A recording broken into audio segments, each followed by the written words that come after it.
Teníamos ahora programadas dos presentaciones, las podemos hacer un poco rápido, las vamos a reducir un poquito, van a ser breves menciones y después nos vamos ya a comer. O sea que cuando queráis, León, ¿quieres presentar el libro? ¿Sí?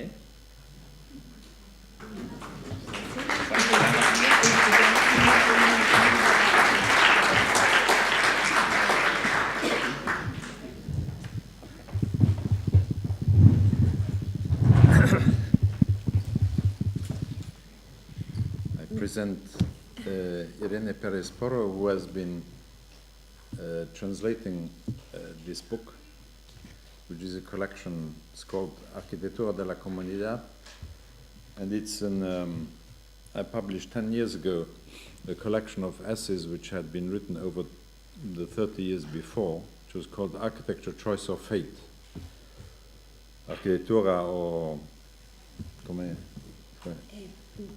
ha tenido una traducción ya la cubana, que era arquitectura de elección o destino adverso, que era una traducción cubana. Yo lo traduciría por elección o fatalidad, más fácilmente. Sí, it's really to counter the idea that modernism is, as Samir Yunus has so brilliantly explained, is the kind of apologetic production of history, and it's the highest summit of intellectuality and practical art of building. It's not, it's just an event. Modernism is really an event which is a side event, a side product of fossil fuel. Without fossil fuel energies, you cannot have concrete. Concrete is a high energy material. You can't have steel in large quantities. And all these materials, which are called new materials, are in fact products of an extremely high energy consumption, which is either started with slave labor, the colossal amounts of energy just wasted on lives, and then we would still have slave labor without fossil fuel, because the society, our society, with its moral apparatus, apparently of love, the Christian idea of love, produced slave labor in quantities which no other society in the world has ever accepted. It's a colossal contradiction. So I thought that, by criticizing our mode of production and of urbanism, this would enter into the rational discourse of politics and of engineering, and then there would be a point which would be reached, I thought, about 1980 or 1985, where actually intelligent people would understand this argument and decide for the better. This hasn't happened at all. So 10 years later, I produced this book called Architecture, Choice or Fate, that in fact, there is a choice. We are in democracy, and we are allowed to choose between products. And architectural theory and actual practice is a product, is an intellectual product, but it is also a material product, and we should be allowed to choose. Like you choose between two breads, and whether it's artisan bread or industrial bread, you choose, according to your purse and your judgment. This hasn't happened either. So what we are now in is that we are going to be forced to go back to traditional without choice, and to go back massively to have social changes without choice always leads to terrible bloodshed, extreme violence, because to adapt a whole society and production system without having really planned it, without a plan B, is going to be extremely violent. And we are not gloomy or pessimistic, but this is going to happen if we don't counter it. So in a way, this book is now a collection of essays which has this idea in mind, is that the problem with fossil fuel is coming now to a peak. And I think it's very important for all of you to read Künstler's book, James Howard Künstler, called The Long Emergency. Many people can't read it to the end because it sounds like very gloomy. what can we do without petrol? It's like impossible to think that we can live, that humanity can live without petrol. But petrol is something which is a limited resource and will come to the end. It's very precious, it's life actually. It's an energy which is gained from its biological energy.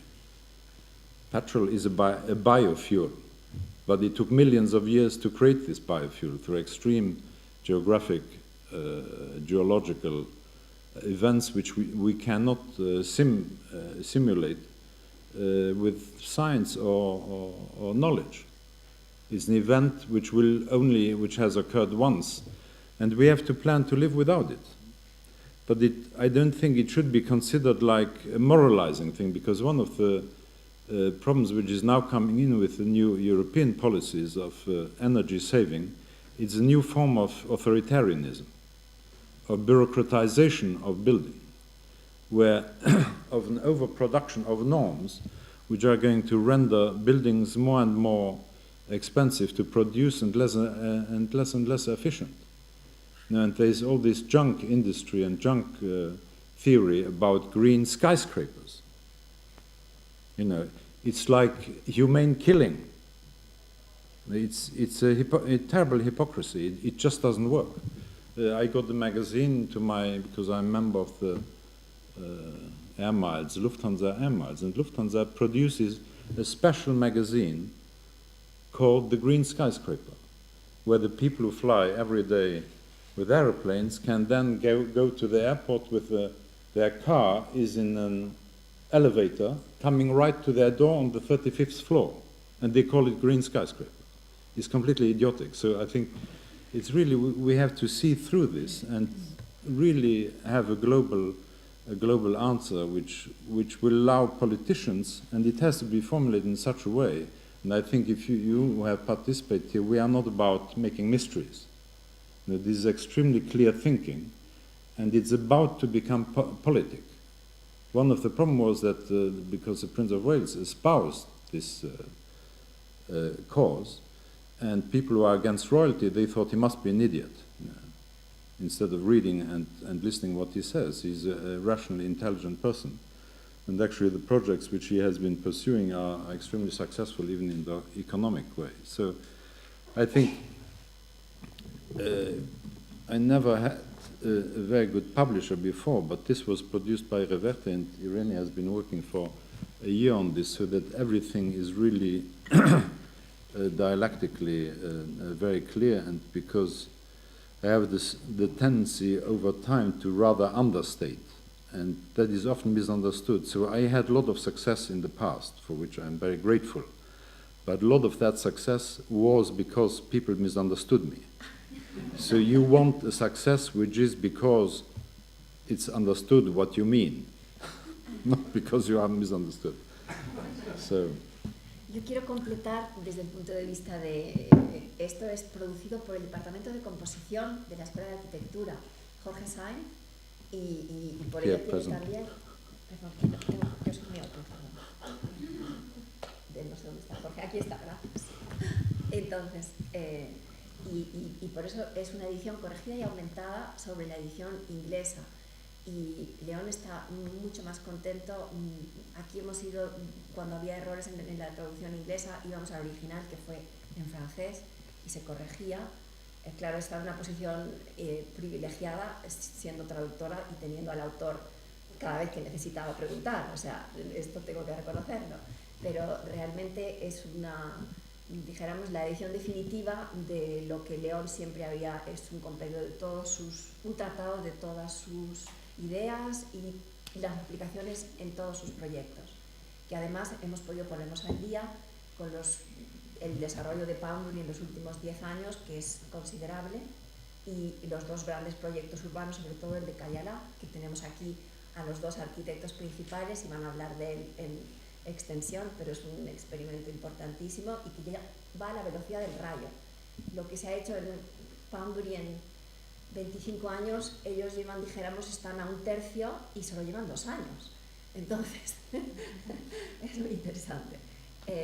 Y también está el proyecto de Roma, que era un experimento fundamental para cómo para salvar Roma realmente se ha de considerar la metrópolis policéntrica, y el alcalde de Roma había apostado por la ciudad policéntrica, y Torre la Mónica iba a ser un experimento, de un piloto de cómo se reforma un barrio periférico que había sido el típico barrio modernista hecho en los años 80, de torres y bloques que estaban degradadísimos y que ya era tan difícil mantener que la solución radical era: íbamos a demolerlo todo y reedificarlo con un tejido urbano de 2 o 3 alturas y sobre áticos y terrazas. Pero eso te permitía un trazado urbano mucho más pequeño, mucho más denso, y triplicabas prácticamente la densidad, y eso iba a pagar por la diferencia, porque teníamos que reconstruir el tejido, la vivienda social que se iba a derrumbar. En fin, ese proyecto podemos considerarlo muerto porque el alcalde perdió las elecciones. Pero aquí está. Y la gran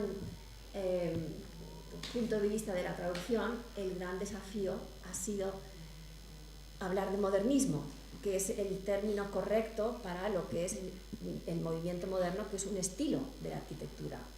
Por tanto, tiene que ser pues, como el clasicismo, ¿no? Lingüísticamente, ismo es para denominación de estilo. Entonces, en España teníamos un problema enorme, porque el modernismo pues, era Gaudí, Jujol, la arquitectura del Art Nouveau. Y entonces hemos hecho una decisión radical, como todas las de León, que es decir, vamos a llamarle modernismo, y vamos a decir, modernismo restaura el correcto sentido etimológico de una denominación de estilo, como es lo que es esto. Entonces, arquitectura moderna o movimiento moderno, en todo el libro se le llama el modernismo. Y León propone que lo que es el modernismo en español, en castellano, se le llame el modernismo catalán. Y eso puede solucionar, el estilo se llamará modernismo catalán, y a partir de ahora podemos hablar del movimiento moderno o del modernismo en arquitectura. Bueno. No, I think it's an important point. It will, of course, lead to a lot of debate and probably rejection initially, but there are many periods where language is abused for political reasons, for reasons of trying to legitimize a kind of political or metaphysical or philosophical or theological movement. And whereas I think that modernity, if you look at it etymologically, means in the mode of today. So whether you build in Adobe or you believe in all sorts of things, you are modern. But modernism is a style of building which is uniquely related. What is called modern movement is uniquely possible, only possible because of synthetic materials. And of course, the ideologues of that movement very consciously Mouvement d'Architecture Moderne, or Congrès International d'Architecture Moderne, CIAM, meant that all other movements who do not join these movements are outside modernity. So they are ancient, they are old, they are passé. And so the anxiety of many people who were excluded from that was awoken, is now we are backward. And being backward is not nice, it's not good. So there is fear of backwardness.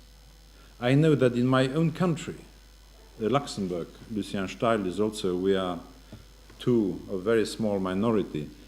We researched like 30 years ago the architects who had built who had reconstructed in Luxembourg the old villages, and particularly a small town which was a jewel of architecture. As you had architects here like De La Soto or De Lamo, Luis Moya didn't convert to modernism, but many of the very good traditional architects here suddenly joined the modernists under Franco. So that is something which needs to be really debated here, because erroneously, and we talk about it in the introduction, is modernism is still today uniquely attributed to democracy, to the building of the modern economy, of the modern democracy, of modern philosophy, of modernity. And all the others who didn't join are fascists, Nazis, racists, medievalists, you name it. Whereas when you look what happened exactly historically in this country, modernism triumphed under Franco. So we could just as well incorrectly call modernism Francoism. So we have really to revisit these periods and correct terms which have been misappropriated. I think that the term modernity is a dictionary term which has nothing to do with architectural style or synthetic materials. So if you practice traditional architecture today correctly, you are a modern architect, whatever people may say. You know. And that is what I think the very powerful message of Samir is, that reason, when it does err, but is capable of changing. And we are not talking here about transcendental traditions. We believe in whatever we want. We give prizes to Islamic architects and to Chinese architects and to Buddhist architects and to Catholic architects and to Jewish architects. We don't care what they believe privately. Religion is your affair, but architecture is a public art. And that is where I think the rationalism of traditional operates still today, that if there are mistakes, we correct them. And if you can show us any mistakes in this book, Jorge, you agree, we will correct. We are not, no, this is not the Quran or the Bible or the Old or the New Testament. It's an operating instrument, and if there are mistakes, we change them. No, if they can be demonstrated. Bueno, el libro tiene, además del texto de León, está la introducción de Javier Cenica Celaya y están dos textos también patrocinados por el departamento, una entrevista magnífica de Alejandro y David y después un epílogo de Elena Iglesias. O sea que eso es el contenido completo, ¿no? Gracias.